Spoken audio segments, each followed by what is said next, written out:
and faring extremely poorly. Now, many people are in the process of selling the land or keeping their land fallow, and now there is what is called a public interest litigation case filed. Because for 40-50 years, the river has been so polluted, groundwater is polluted, and also there is a public interest litigation case was filed in 1997. And then by NGO called Vellore Citizens Forum, the case was heard in the Supreme Court. And the Supreme Court really, after a lengthy hearing, came out with a decision of closing down all the tanneries. They said, look, this is not the kind of development that India requires. It has to be much more sustainable. And the tanneries are obviously contributing to a huge environmental degradation. Therefore, the only way out is to close down the tanneries. We don't want this kind of industry. But then there were a lot of appeals and pleadings from the tannery owners. And finally, the court had to say that, okay, fine, you can open up your tanneries, provided you set up your treatment plant.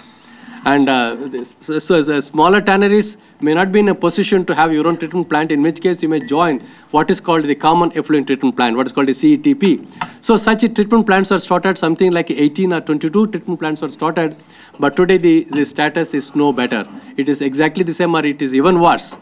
Why? Why is this happening? So Supreme Court can only go up to a distance. After that, it is the responsibility of the Pollution Control Board to monitor. But in this case, Pollution Control Board, although it exists, it is not really taking care. So we have laws, but then we don't have the law enforcement and monitoring mechanisms. That is why, even though we have the treatment plants, although judiciary could travel up to a distance, beyond that point, it is the status quo remains. Now, I'm going to show you some interesting pictures of the polar basin. This is one of the spring channels which actually takes off from the Polar River and provides, used to provide freshwater irrigation to villages. Now, this spring channel is now used by the tannery owners to let their effluent.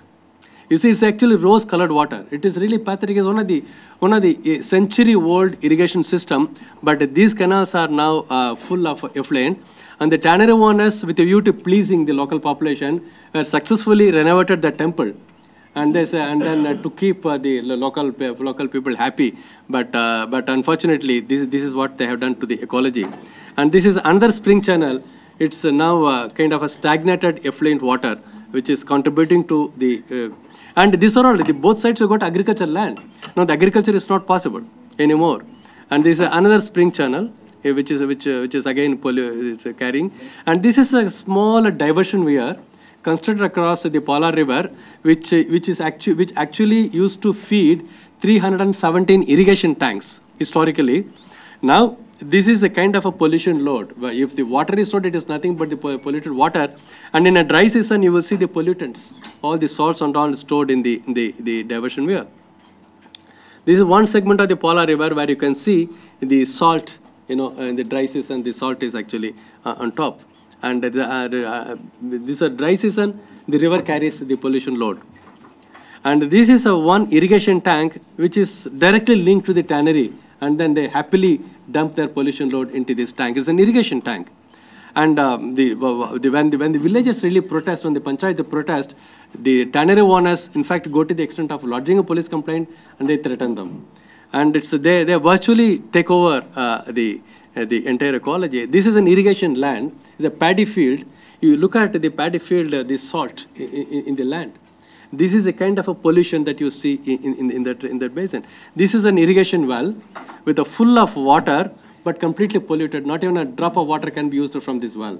And this is nothing but the effluent and recharged into the groundwater. And this, you can look at the side walls of the wells. These are all polluted and it's all eroded. And this is another well. This is the state of the condition, completely unused. And in fact, in one village, we found, not one village, two villages, one revenue village, we found 1,200 wells. All the 1,200 wells are completely in disuse because of the pollution load. And when the Loss of Ecology Authority was constituted by the Supreme Court, the Loss of Ecology Authority estimated the loss for the entire basin to an extent of something like 200 villages, a loss of something like 13 crores is what they estimated. But then we estimated in that particular village alone, 28 crores was the loss in one village. I have not really computed any a sort of a compound analysis, but I simply calculated how many acres of land is lost, how many wells are polluted, what is the kind of investment made, what is the kind of healthcare system, the healthcare expenditure that people have to undertake. I calculated at any given point of time, when I made this calculation, it was 28 crores in 2 villages, 1 revenue village. Whereas the Loss of Ecology Authority estimated 13 crores for 200 villages. What a shame. So absolute, and I mean, this is a kind of a living that we are making. This is a kind of a judicial system. This is a kind of, the bureaucracy that we have. Unfortunately, our people, people who live in that region are in a state of severe threat. And UNEP have estimated millions of people, regarded millions of people as environmental refugees. In fact, people are leaving the polar basin, not because they don't have food, they can do some work and then leave, but they don't have water. The water, they don't get any water at all. Otherwise, they have to buy every drop of water in that particular river basin, because nowhere you get a good water to drink. It is so polluted. Therefore, people are leaving, fleeing that river basin in a few districts. Now, water quality of a groundwater in these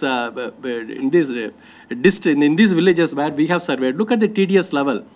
Permissible limit for drinking is 100 ppm is the permissible, and for irrigation 500 ppm is allowed. Look at the TDS level. How can you drink this water?